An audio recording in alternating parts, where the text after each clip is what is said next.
할렐루야, 고난주간 4일차 목요일입니다. 고난주간은 그리스도의 고난과 십자가의 사랑을 묵상하는 한 주간을 뜻합니다.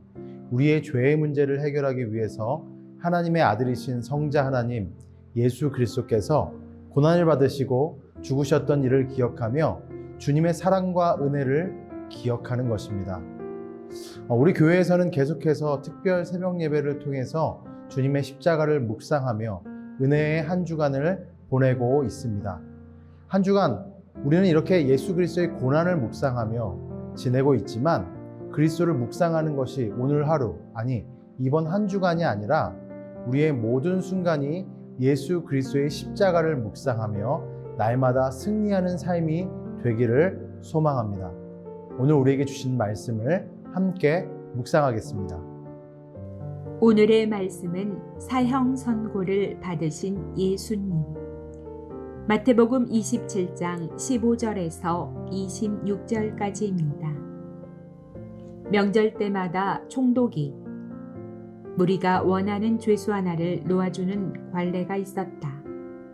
그런데 그때에 바라바라고 하는 소문난 죄수가 있었다.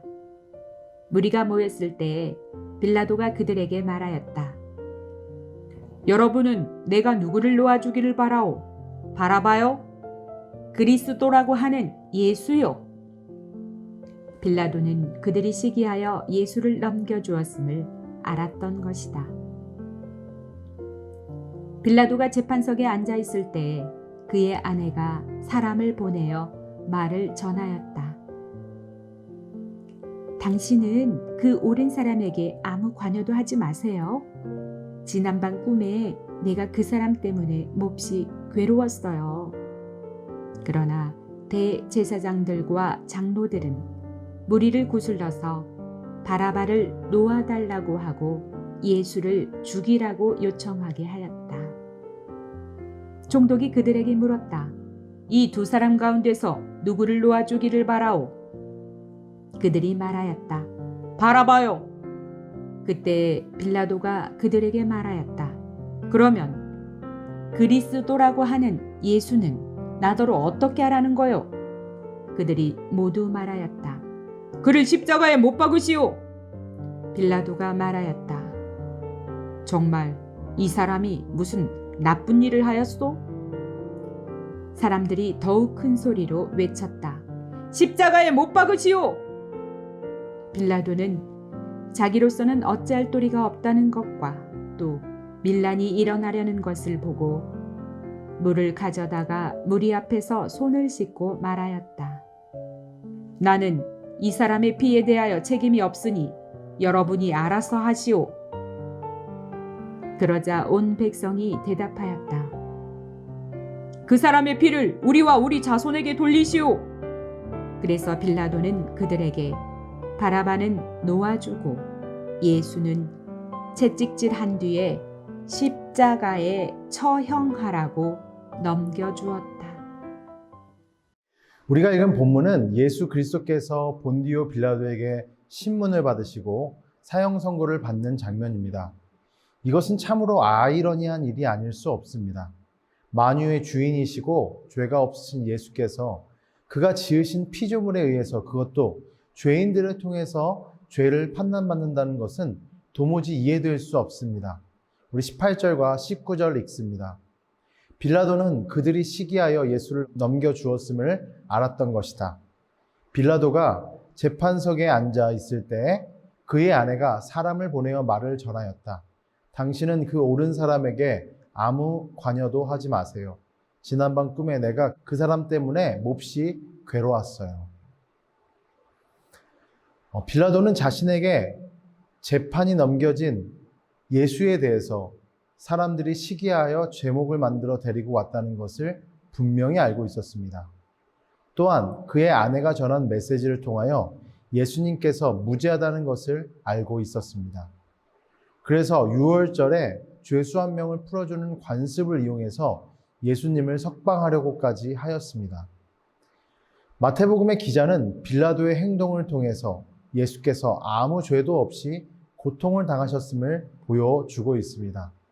다르게 말하면 예수님께서 십자가에서 죽으심은 자신의 죄로 인함이 아니라 우리의 죄를 구원하는 길임을 본디오 빌라도의 신문을 통해 증명해 보이는 것입니다. 우리 계속해서 24절을 한번 읽겠습니다. 빌라도는 자기로서는 어찌할 도리가 없다는 것과 또 밀란이 일어나는 것을 보고 물을 가져다가 무리 앞에서 손을 씻고 말하였다. 나는 이 사람의 피에 대하여 책임이 없으니 여러분이 알아서 하시오. 우유부단한 빌라도의 태도는 빌라도가 악에 대한 책임을 회피하려고 했지만 그는 이 장면에서 매우 극적인 부분을 볼 수 있습니다. 빌라도는 백성들의 선택에 의해 압도당하고 있습니다. 그 자신의 의견은 아무 소용도 없었고 예수님의 죽음에 대해서 어떠한 영향력도 미칠 수 없었다는 것을 보여주고 있습니다. 그래서 그는 물동이를 가져와 백성들 앞에서 그것을 높이 들었습니다. 그리고 자신의 손을 씻고 닦았습니다. 그리고 빌라도는 예수님을 향한 사형 선고가 자신의 책임이 아니라고 말합니다. 그러나 빌라도는 죄가 없지 않았습니다.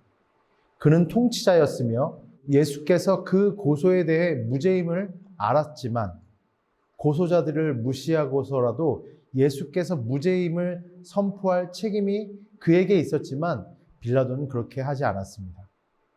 빌라도는 올바르게 행하고 공의가 행해지는 것을 감독할 책임과 권세를 갖고 있었습니다.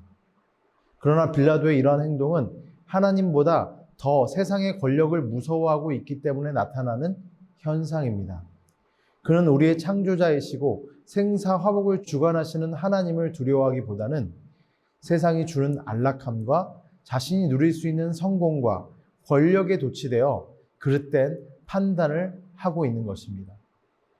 그리고 그의 죄의 흔적은 우리가 항상 예배 시간마다 고백하는 사도신경에 고스란히 남아 있는 것입니다. 여러분은 어떻습니까? 때로는 세상의 사람들의 평판과 세상의 사람들의 생각에 사로잡혀서 하나님의 뜻대로 행하지 않고 빌라도와 같이 우유부단하게 세상에 끌려당하고 있지는 않습니까? 하나님 우리에게 원하시는 것은 무엇일까요? 세상보다 더 크신 하나님을 바라보아야 하는 것입니다. 그리고 그로 말미암아 당당히 예수 그리스도를 믿는 기쁨이 무엇인지를 세상 속에 전해야 하는 것입니다. 세상은 우리를 향해서 수없이 타협하고자 합니다. 그리고 마치 세상이 골리앗과 같이 큰 거인처럼 보게 합니다. 그러나 다윗이 골리앗을 주목하지 않고 더 크신 하나님을 주목했던 것처럼 우리 모두도 세상을 주목하는 것이 아니라 하나님을 주목하는 믿음의 사람이 되기를 소원합니다. 우리 25절 계속해서 읽겠습니다. 그러자 온 백성이 대답하였다. 그 사람의 피를 우리와 우리 자손에게 돌리시오. 본디오 빌라도가 자신에게 예수님의 사형 선고한 책임이 없다고 하자 군중들은 예수님의 피에 대한 책임을 자신과 자손들에게 돌리라고 소리치고 있습니다.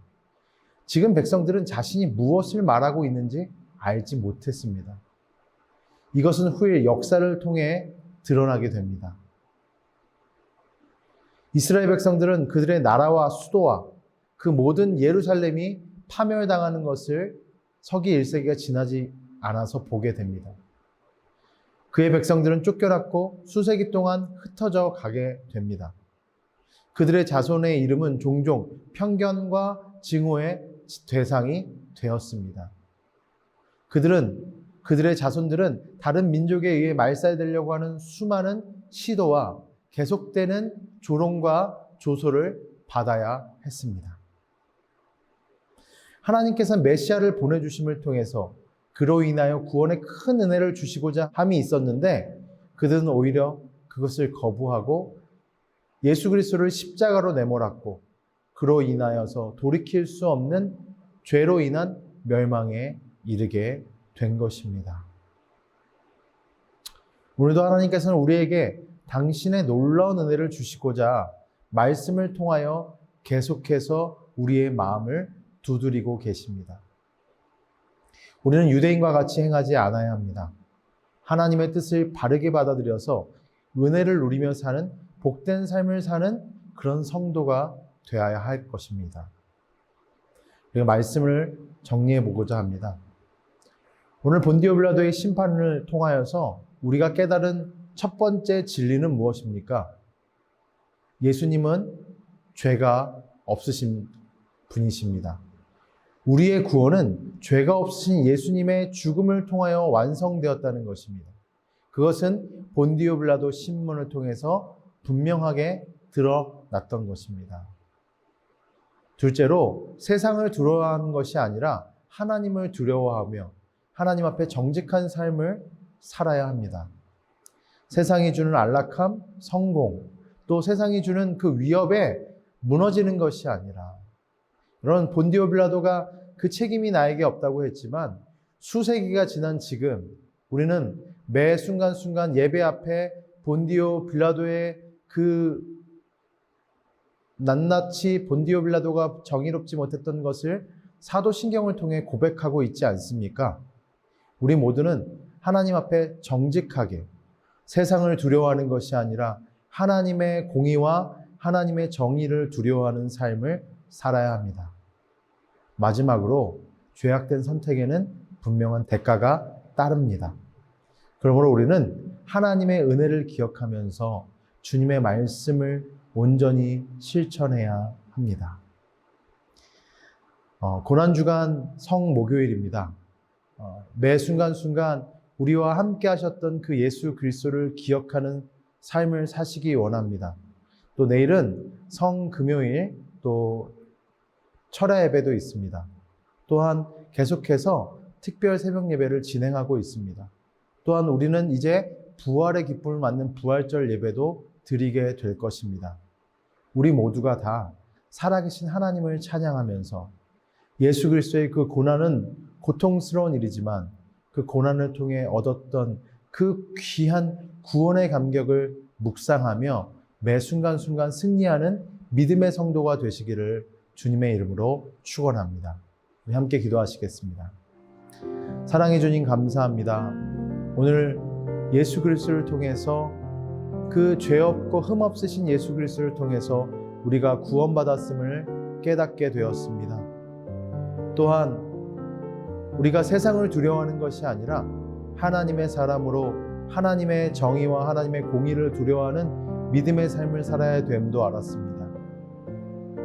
죄인의 자리에 서지 않고 믿음의 선택을 함을 통하여서 죄의 대가를 치르는 것이 아니라 하나님의 은혜의 대가이신 그 구원을 누릴 수 있는 믿음의 성도가 되게 인도하여 주옵소서.